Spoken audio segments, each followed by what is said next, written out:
return to competition assessment tool that was developed through OTP and a group of specialists. So Dr. Steve Dilkes will be running us through the presentation today. Dr. Steve is the acting or interim CMO at the Canadian Sport Institute. Currently, he is a staff physician in the amputee and musculoskeletal rehabilitation programs at the West Park Healthcare Centre in Toronto. Steve has a strong interest in parasport and has acted as the team physician for the Canadian wheelchair curling team leading into and during the 2018 Paralympic Games. He has provided event coverage for women's sledge hockey as well as Karate Ontario, and is an international classifier for wheelchair rugby and a provincial classifier for athletics. More recently, Dr. Dilkes has played an integral role in helping develop the Wheelchair Basketball Canada's return to play protocols and procedures. And I'm excited to hand it off to Steve today to walk us through the RCAT.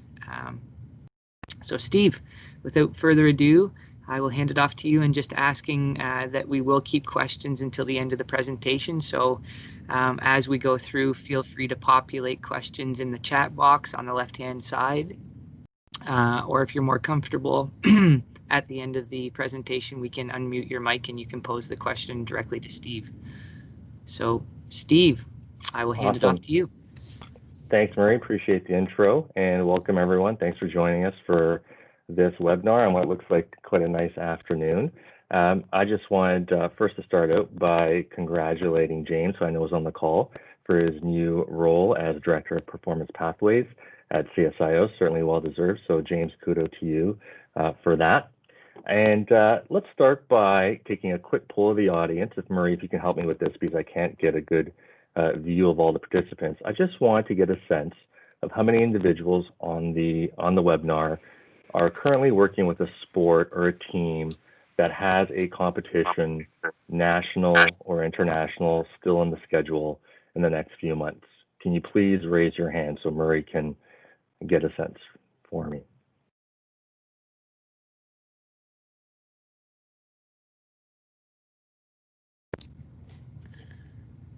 So we've got 6 hands raised, and for everybody's awareness, in order to raise your hand, there should be a toolbar present with a little hand icon. And so again, encouraging you to, if that applies to you, just raise your hand. Again, I've got about 6 people, Steve, currently who have raised their hands here out of 40 participants. Okay, so we'll take that for what it is. In terms of the teams that I work with, so I work with wheelchair basketball, both men's and women's teams, as well as curling. And certainly in our teams, we've had some discussions about what return to competition will look like.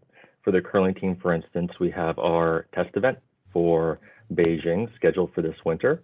And certainly we're eagerly awaiting information as to if and how an event like that would proceed. So I think this talk today is certainly timely for many of us in the room. So in terms of the objectives, I'd like to start by taking a step back and providing a brief update on COVID-19, both globally and here at home. We'll review the current provincial framework for return to sport. And not a lot has changed, to be honest with you, since the last webinar series that was given about 6 weeks ago. And then we'll touch on the recent advisory that was released by the Sport Medicine Advisory Committee back in the middle of August. And that will include discussing some terms, training nodes, training bubbles, and associated recommendations for testing in those contexts. And then finally, we'll finish with the return to competition assessment tool known as the RCAT for high performance sport in Canada. And as part of the RCAT, there is an attachment in the last tab that includes an event and camp checklist that may be helpful for sport leaders to consider when documenting information about events that they're considering attending. So globally, this is the World Health Organization dashboard, and I took it yesterday. And as you can see, there are more than 25 million cases of COVID-19 around the world. Compared to when I last gave a webinar 6 weeks ago, that number was 13 million, so we've almost doubled. 852,000 deaths have occurred as a result of COVID-19, and those are documented deaths. And in terms of hotspots around the world, certainly the United States is still at the top of the pack. Brazil, and rapidly growing in terms of case numbers is India, where I believe they have twice as many daily cases currently as any other country in the world. Here at home, a similar map and similar picture that we've seen previously. Quebec, 62,000 cases, Ontario, 42,000, and then Alberta and BC close behind. Daily rates here in the province of Ontario, we're seeing about 130 cases a day. That number is gradually starting to creep up when you look at the data back from August and July. And certainly with schools opening in the next week or two, people are concerned that those numbers do have the potential for increasing further this fall. In terms of regions, some regions are impacted more than others. Here in Ontario, typically it's the Greater Toronto Area, Ottawa, and Windsor as the regions that are most hardly hit by COVID-19. Now, if we want to go back and take a quick look at the framework for reopening, as you recall from previous webinar discussions, the province is currently in phase 2, stage 3.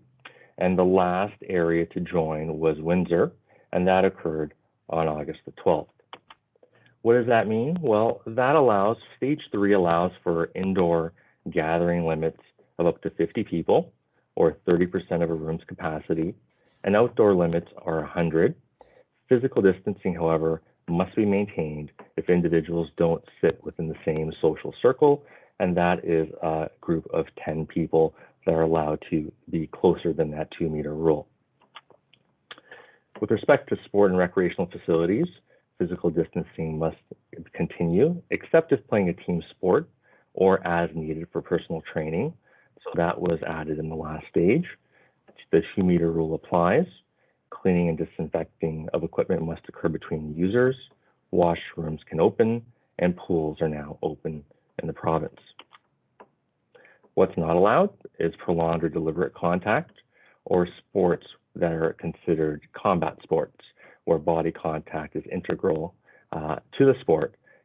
Those are allowed to continue if modifications can occur to prevent that prolonged or deliberate contact. Teaching and instruction can occur. Usually you need to maintain 2 meters. However, there are some exemptions for that as well if the instruction cannot be provided effectively if physical distancing is maintained. All right, so let's get to the updates from SMAC. And as I mentioned, that advisory went out on August the 12th. The first thing that we're going to talk about is the concept of a training node or training competition bubble, and what recommendations have been made through the Sport Medicine Advisory Committee in terms of testing protocols in those contexts. So a training node is a small group of athletes, coaches, and support staff that form a defined group for all sessions. That number may vary depending upon where you are in the country, and it's prescribed by the local public health authorities. Members still live at home with families, with partners, but they limit all other socialization to that group, for instance, commuting to training.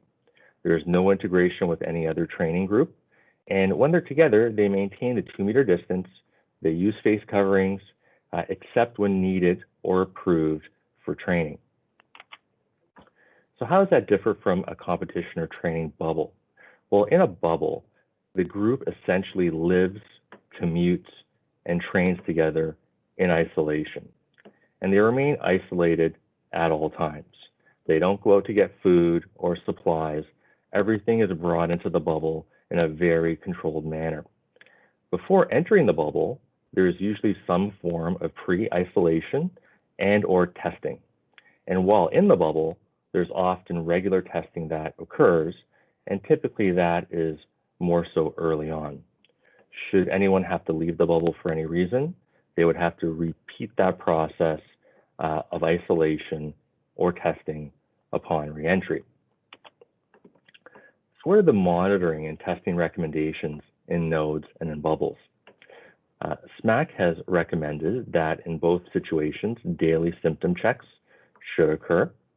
In a training node, testing should only occur if an individual is symptomatic or if testing is medically recommended, and that needs to take place or be coordinated through the local health authority. In training bubbles, testing has to be done. However, it needs to be feasible. So, in terms of funding, we all don't have the capacity of the NHL or the NBA. So the recommendation from SMAC is that prior to entering the bubble, individuals should have a negative test that's documented within 24 hours prior to entering the bubble.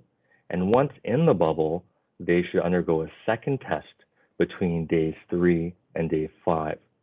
And while awaiting the result of that second test, they should maintain physical distancing, use a mask, and train in isolation. And should they leave the bubble, that process should be repeated. So how did SMAC settle on this recommendation? This diagram can help explain things a little further. So if you're exposed to COVID-19, in the first day or two, your virus levels are extremely low. So even if you were to get tested, that test is likely to come back negative, even if you do have the virus.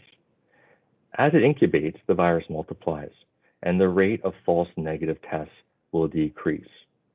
Once we get to day 4 to 8, so around that day 5 range, the virus is typically plentiful, and people are usually symptomatic.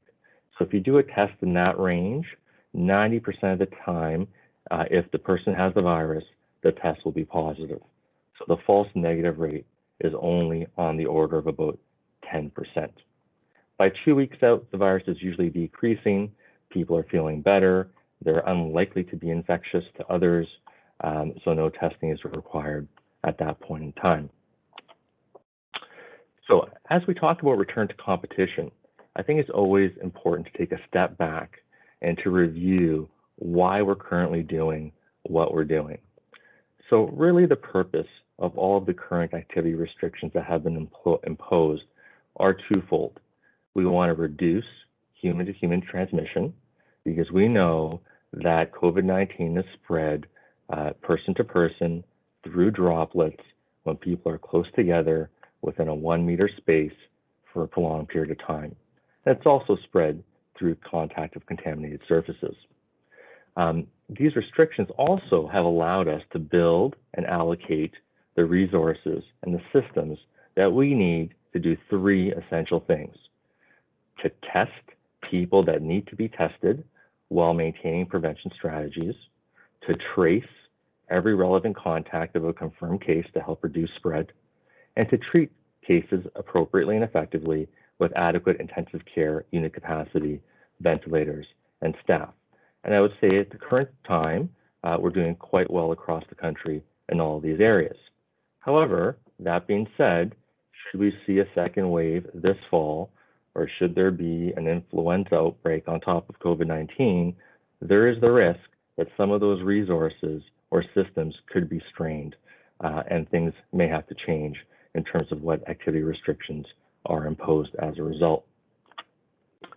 As we emerge from lockdown, as you've all seen, things happen strategically. They happen in a stepwise fashion with careful monitoring. Countries and regions with lower community transmission see easing of restrictions sooner. Things like physical distancing and enhanced personal hygiene, however, are here to stay until we have a vaccine. So certainly get used to wearing your mask.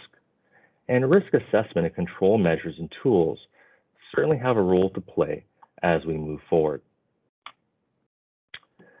You've probably all heard of the term mass gatherings, and sporting events certainly fall within this category.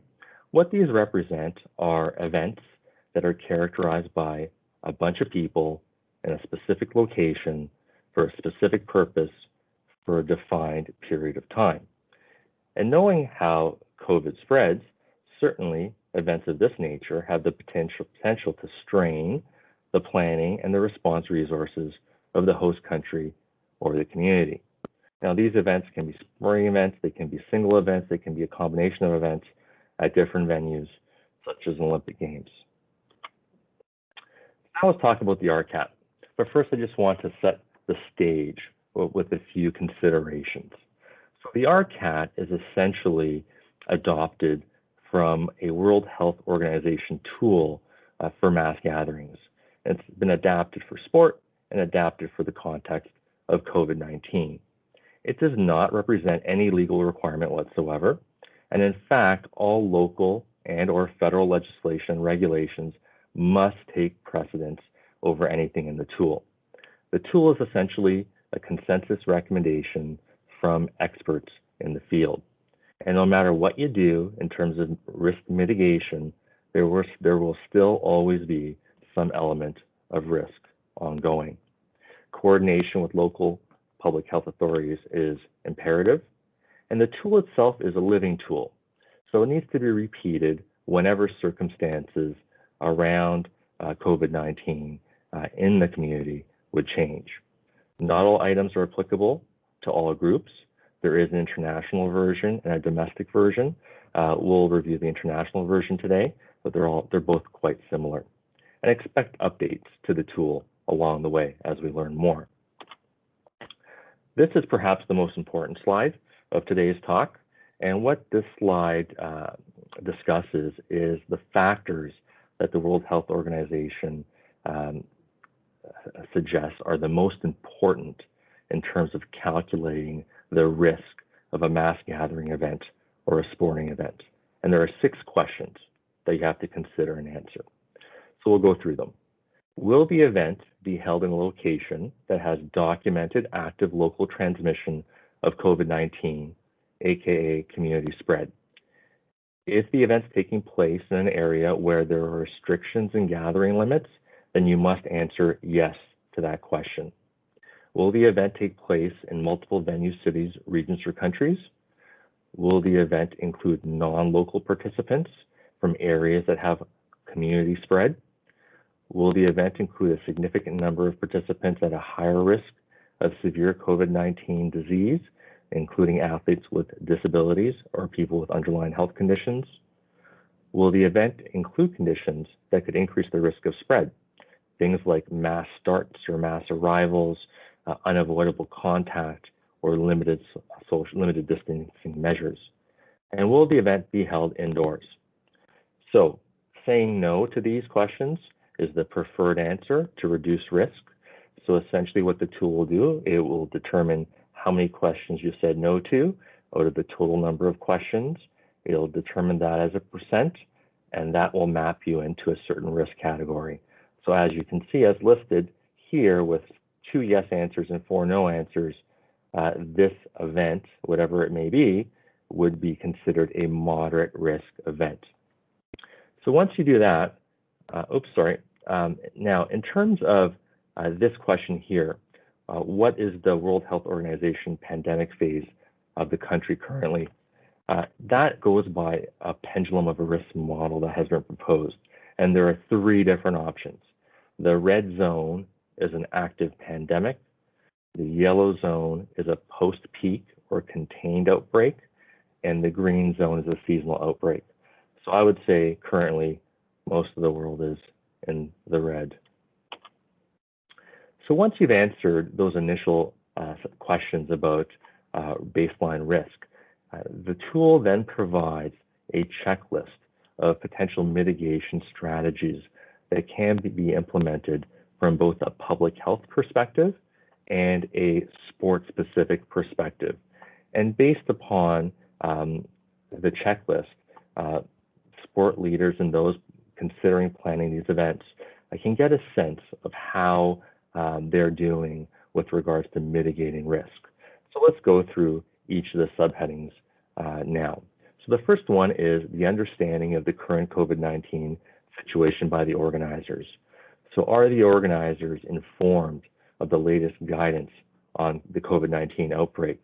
And are they following that guidance? Are they aware of global and local daily situation reports as provided by public health? And do the organizers understand how the disease is transmitted, and what best practices should be put in place in terms of reducing that. And are they aware of travel restrictions of the various countries that may be attending the event? So as you can see, we have yes here to all questions. A yes score is given 3 points. So there's a multiplier, so that'll be 9. If you answered maybe to any of the questions or not sure or in progress, that would be scored a 2, and no or not considered would be scored a 1. You then add up the total, your total of the scores, and you divide that by the maximum total score, and then that tells you where you would sit in terms of the rating of public health preparedness in that specific context. The next category is event emergency preparedness and response plans. So does the event actually have an emergency response plan ready? Does this plan include information about how attendees will interact with the local healthcare system? Is there someone in charge of this plan? Is there a team? Is there a coordinator within the organizing committee that will take charge should there be an outbreak situation? And is the local public health authority actively involved in the organization of the event? So those are some key questions that need to be considered. Infection control supplies is the next category. So in this category, we want to know about personal protective equipment and whether or not that's available for medical personnel. Is there adequate hand sanitizer, tissues, and safe ways for them to be disposed of by the athletes and participants? And is hand sanitizer readily available at all entry points and throughout the venue? What happens if there is an acute respiratory infection? What is the response like? Is there a protocol? Is there a tree that athletes should follow, that spectators need to follow, that the organizers will follow should there be an acute respiratory infection? Are the medical staff present, equipped to deal with that? Are there isolation rooms available at the venue, at the hotel? Is there a designated medical facility should that occur? And has the provision of care for anyone gets sick been confirmed? How will sick people be transported to the hospital should that be needed? And what's happening in terms of cleaning schedules, screening measures, and diagnostic testing? Is it available if needed? And essentially, having a very good local public health plan is important in this particular mitigation step. Stakeholder and partner coordination refers to communication of processes and reporting to external stakeholders should there be any risk or communication messages that need to go out, including through the media. Command and control refers to this decision-making body of the event itself. Who's going to make the call? Should there be a requirement to modify, restrict, postpone, or cancel the event because of an outbreak? Is there a strategic health operations center that will be implemented or activated should an outbreak occur? Are the organizers, the volunteers, the workforce, the staff, are they trained appropriately to deal with personal safety procedures and emergency mitigation measures should that be required? And what's the financial plan if things get delayed, canceled? Is the last question in this section. Risk communication, so this just refers to the risk communication strategy for the event. Is there a lead media person that will be tasked with managing all of these communications, both nationally and internationally?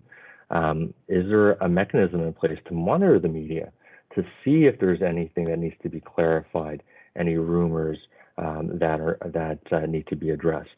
And what type of coordination will occur across various platforms and social media channels should there be a need to send out some targeted messaging from the event organizers? This section here refers to the public health awareness of COVID-19, both before and during the event. So has public health advised of the clinical features of COVID-19 and prevention strategies? Has there been information provided to athletes that may be attending, including those who may be at an increased level of risk, to help them make an informed decision on attendance? Have terms such as quarantine and isolation and self-monitoring been explained effectively? And will the event organizer provide regular status updates about the pandemic to the participants? Last but not least, on the public health preparedness section is surge capacity.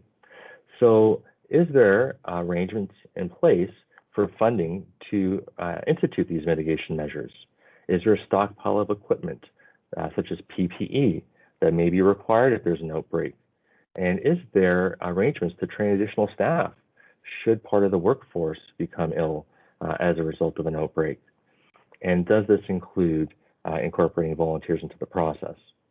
So once you've answered all these questions, I believe there are 41 in total, you'll get a summary, and that summary will tell you where you stand in each of those areas, and you can calculate that global score in terms of the preparedness in this respect. Now, the second part of the mitigation checklist includes sport-specific preparations, and we'll go through this quickly as well. Is the competition limited to elite athletes? Will athletes be separated from other groups? Have pre-travel health checks been performed on all athletes to ensure that any comorbidities or disabilities are documented that may put the athlete at greater risk? Will athletes be provided with sealable containers to safely dispose of hygienic materials? Will there be preventative measures in place to avoid sharing things like water bottles, refueling stations that don't have to be have contact with someone's hand? Are there measures in place to limit sharing of equipment and towels? And will cleaning and disinfection occur on a frequent basis? In terms of the workforce, will the workforce be assessed for their individual risk? Will they undergo daily health checks, especially those individuals who have access to restricted areas?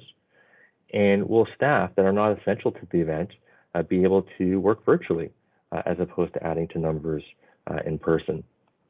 For events that are including a competition type course, such as races, is there any way to adjust the start line, the finish line, the competition course in such a way to limit potential transmission or contact within that 2-meter space as much as possible? Are spectators going to be allowed? If so, will there be designated seating for those individuals? What will travel and transportation look like? Will there be direct flights? Will there be private ground transportation? Will teams have their own bus to get to a competition venue? How will meals occur? Will teams have their own separate space?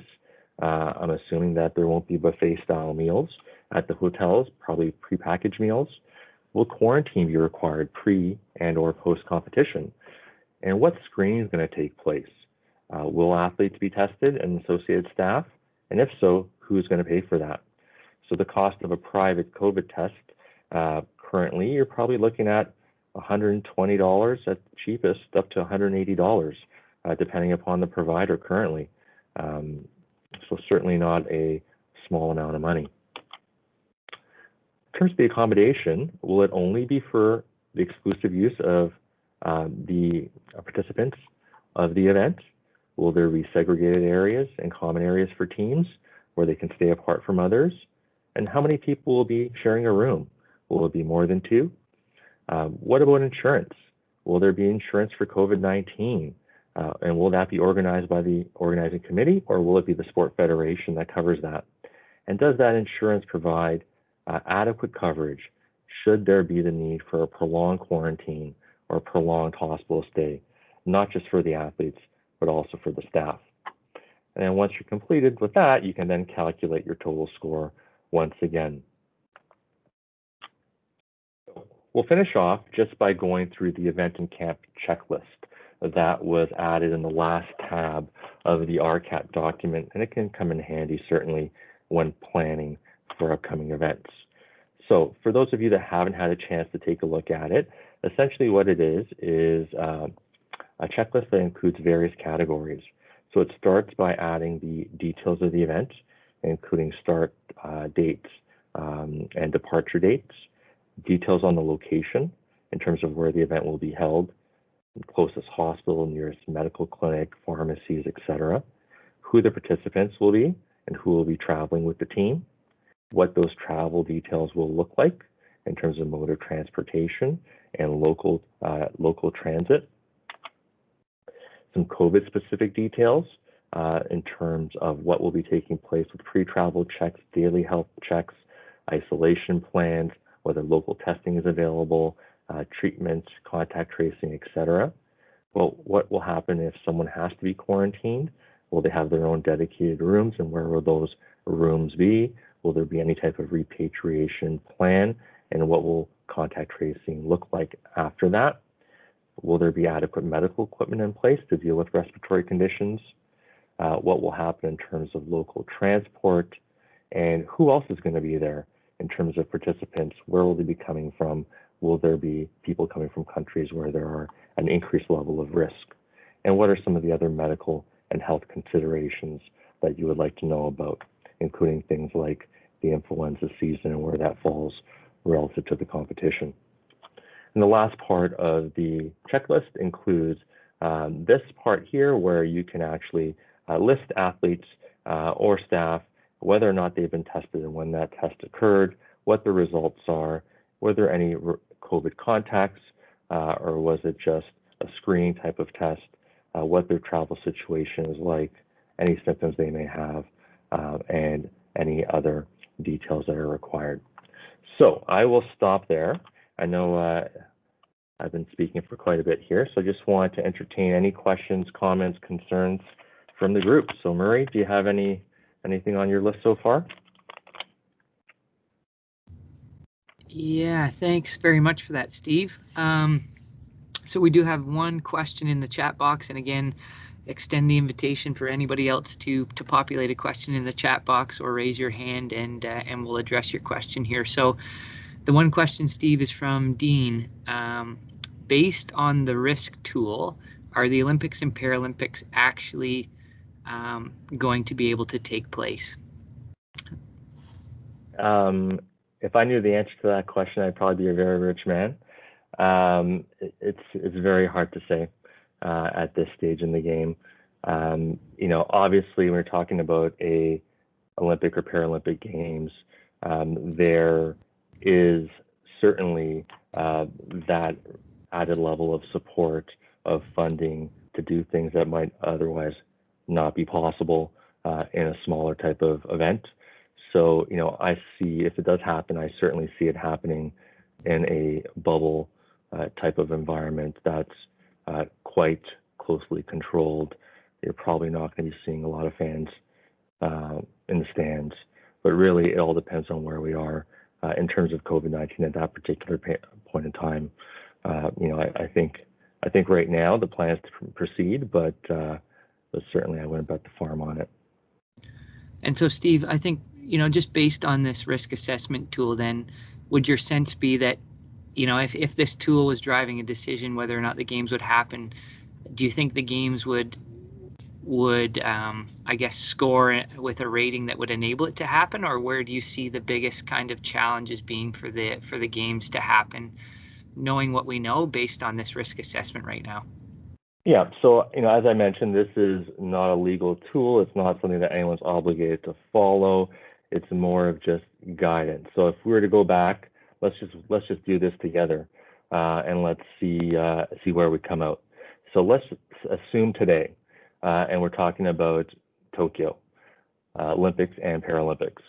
Will the event be held in a location that has a document? Can you see my screen? Yep. Perfect. So will the event be held in a location that has documented active local transmission of COVID-19? So the answer to that in Japan is yes. Will the event be held in multiple venues, cities, regions, or countries? Answer to that is yes. Will the event include non-local participants from areas that have documented active local transmission of COVID-19? Answer to that is yes. Will the event include a significant number of participants at higher risk of severe COVID-19 disease, athletes with specific disabilities, people with underlying health conditions? Certainly for the Para Games, that would be yes. When you factor in Olympics include not just athletes, but support staff, coaches, people with health conditions, et cetera, if I was answering that question, I would put yes for that too. Will the event include conditions that could increase the risk of spread for COVID-19, mass starts, mass arrivals, et cetera, et cetera? I guess it depends on the event for that one.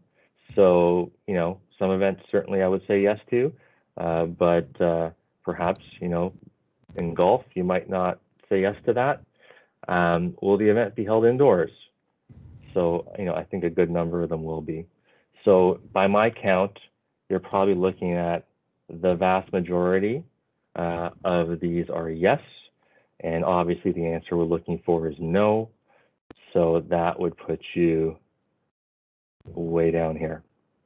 So based upon this this tool, Tokyo would not be happening. Right.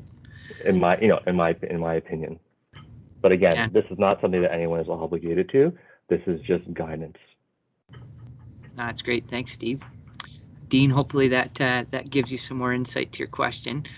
So we have another question here from Justine, and that is, with the first risk assessment tool for return to training that came out a few months ago, a simplified version for clubs was also done. Do you anticipate a simplified version for clubs or community sport to use to help with the return to competitions will come out, or do you think that we'll just use the current RCAT tool, Steve? So that's an excellent question, and that's certainly something that I will take back to the SMAC group. As it stands right now, I have not heard of any plans to have something other than that national level and the international level checklist, which obviously as I was going through it, they're extremely onerous, and a large number of those things would not apply to a community sport organization. But it's something I'll take back to the group, and I'll see if there's any appetite to come up with a simplified version that may be of value to local groups. Great, thank you, Steve. So I'm not sure if these are recent hands up with questions or hands up from the initial poll that we did, but I see Nader has a hand up. So Nader, I will allow you or enable you to open up your mic if you have a question, please. Yes, thank you very much for the great presentation. I'm Nader from Fencing, Ontario, and I actually wanted to just touch base on some of the definitions you brought up regarding training node and training bubble.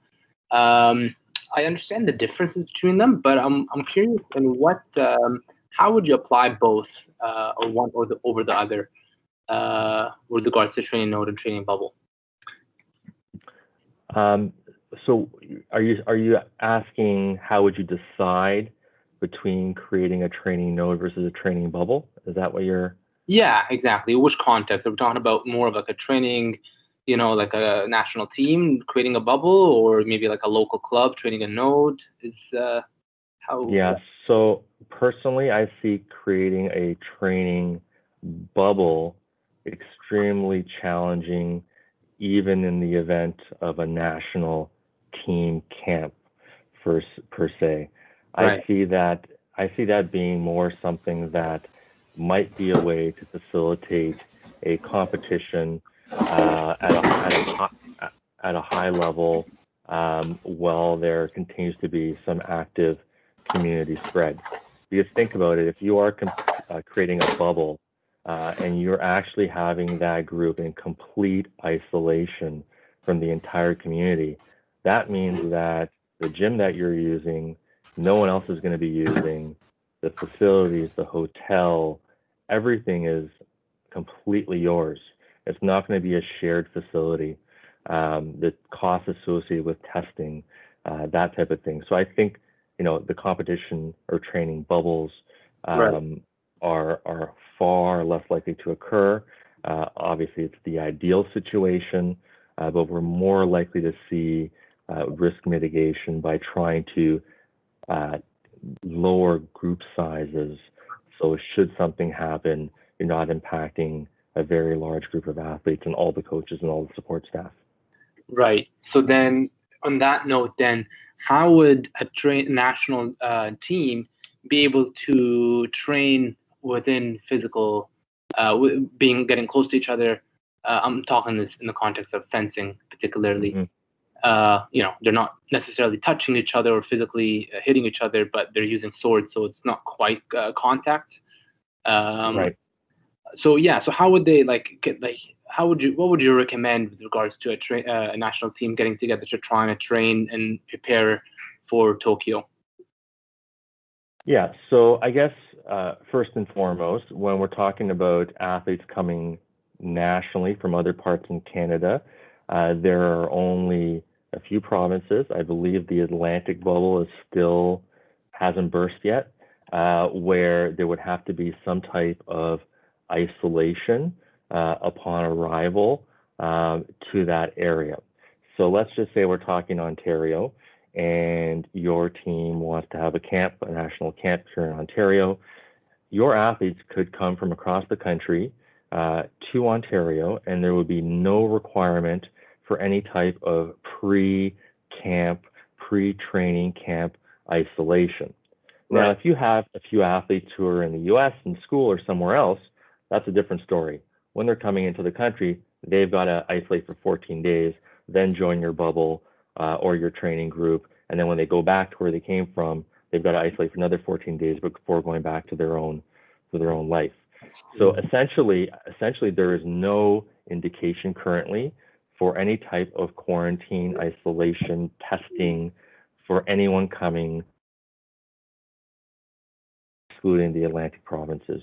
Gotcha. So then basically they would be able to train together, come within the 2 meters during training for regular training, but then they would just have to do, other mitigation risks like PPEs, behaviors and etiquettes and, not eating out all the time. So in order to mitigate some of the risk, because it's never going to be a perfect bubble, right?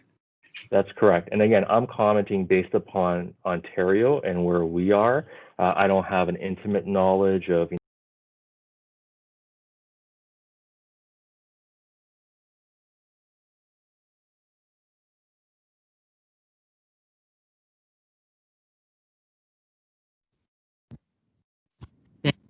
Thanks, Steve. So I see Chris has his hand up as well. So Chris, if you have a question, please go ahead and unmute your microphone and ask away.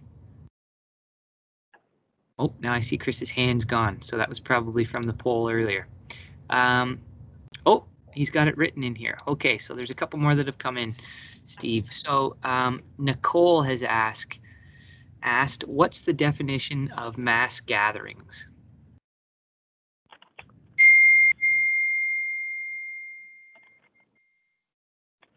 So Steve? mass gatherings, There you go. sorry, I hear some things in the background there, is defined here.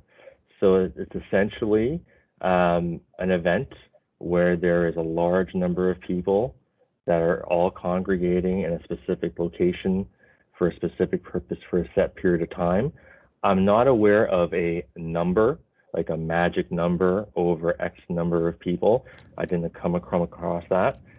Certainly, I can take another look through the World Health Organization definitions, but essentially a bunch of people all together for a period of time. Great, thank you, Steve. Nicole, hopefully that brought some clarity to that question. So another question here from Gilles. If a provincial competition is supposed to be held in London, for example, London, Ontario, who is supposed to fill or track the assessment tool? The PSO or the facility hosting or the club hosting the event? So I see this more as the sport that is making a determination whether or not they want to proceed with the event. But certainly it's something that organizers, the organizing group, could certainly make their own assessment as to whether or not they want to proceed as well. So I think it can be used by multiple groups, to be quite honest with you, to help guide the decision-making process. Sorry to interfere, Dr. Dulkas. Hello first, and thank you very much. Thanks for the presentation. The only thing that who who is responsible? Because if the risk assessment is done by multiple person, and for example, like the facility and the club say, oh yeah, you can go ahead, like everything is under control, but the provincial organization say, oh no, we think that it's not safe, so we shouldn't host the competition. Yeah, so I'm not 100% sure how to answer that question. So this is a tool that helps decision-making processes, right? So let's just say the local organizers, Gilles, did the tool and they said it's moderate risk, but we're happy with the mitigation score, so we want to go and do it anyways. But then the PSO looks at it and does their own version, and based upon what they see and based upon their assessment of the mitigation risk, they say, well, for us, having moderate risk right now is a little high to be sending PSO athletes to, so we actually don't think that risk is worth taking. It's not like a cut and dry determination, go, no go. This is more of a guidance to allow you to make the most informed, comprehensive decision that you're able to make. So in theory, two groups can do the same thing, and they may, at the end of the day, get the same result or a similar result, but come to different conclusions in terms of whether or not it's something they want to pursue. I'm sorry, that's the best I can do to try to answer your question. It's okay, I will take it, don't worry. Thank you. All right. Thanks, Gilles. Thanks, Steve. So another question here from Chris is there a specific definition of personal training? For example, in a running or cycling club, if you normally have a group activity but your sport is generally individual, is that still personal training? So the legislation is extremely vague. I sat there and I read the whole thing. It's Regulation 364/20. They do not, I'm trying to find where that personal training, oh yeah, they do not define what any of the terms mean. So I guess if there are questions, you could try to contact, the province directly or the government directly to see if those can be explained.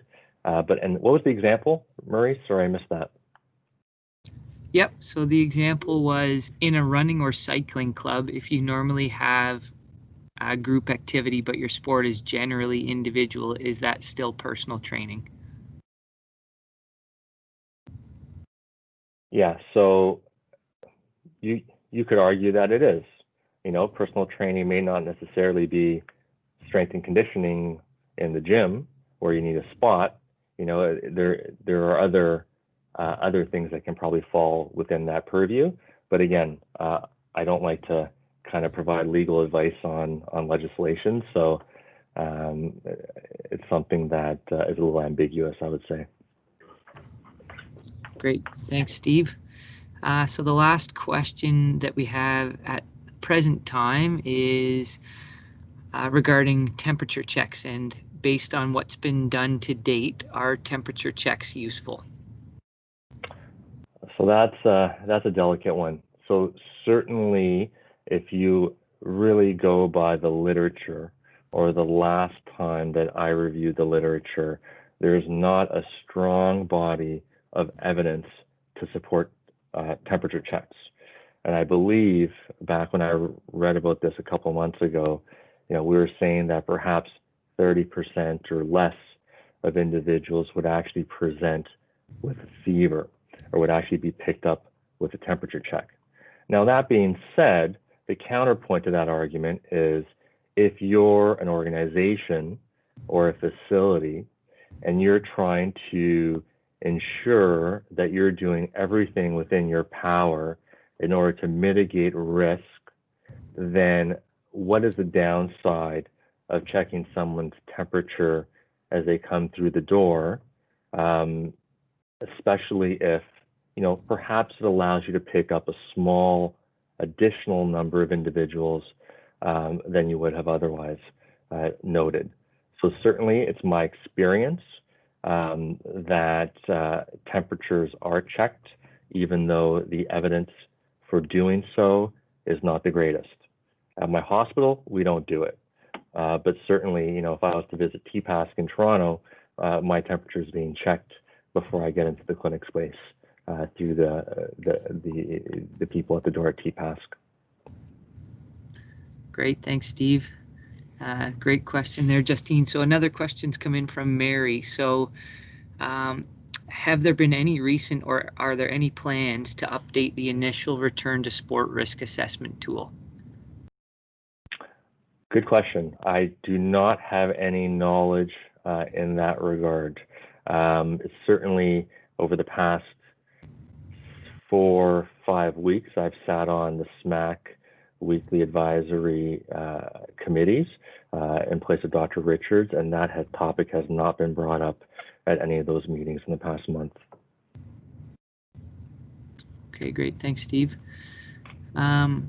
So again, if anybody has any other questions, please populate them in the chat box or raise your hand, and we will get to your question.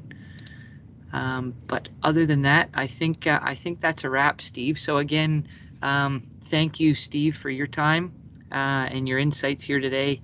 I appreciate you walking us through the tool. Again, like you've said, I think lots of good questions that help raise our awareness of different environments and some of the potential risks that are prevalent there. And so another key piece is, like you mentioned, the tool is subject to change. So as the landscape continues to evolve, I think it's important for us to think about how these tools need to evolve if they haven't been evolved. And ultimately, one of the last things you touched on, Steve, that I think is important for us all to be aware of is what's our individual risk tolerance.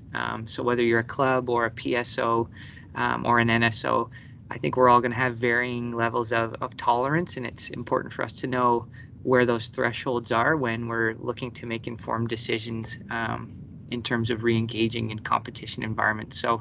So again, thanks to Steve and everybody for joining us. The session has been recorded, so we will be posting it on our resource hub, and we will also be providing the our CAT tool as well for your access with the link. And again, thanks to the team at CSIO here and the Performance Pathways Department, Wendy, Pippa, James, and Steve. Thanks to you again. Please, everybody, keep an eye out for our next webinar session. We're looking to schedule that in the upcoming few weeks. And again, we'll be sending out some details regarding that shortly. So until then, thanks, everybody. Stay healthy, stay well, and we look forward to having you back again soon. Thank you. Take care.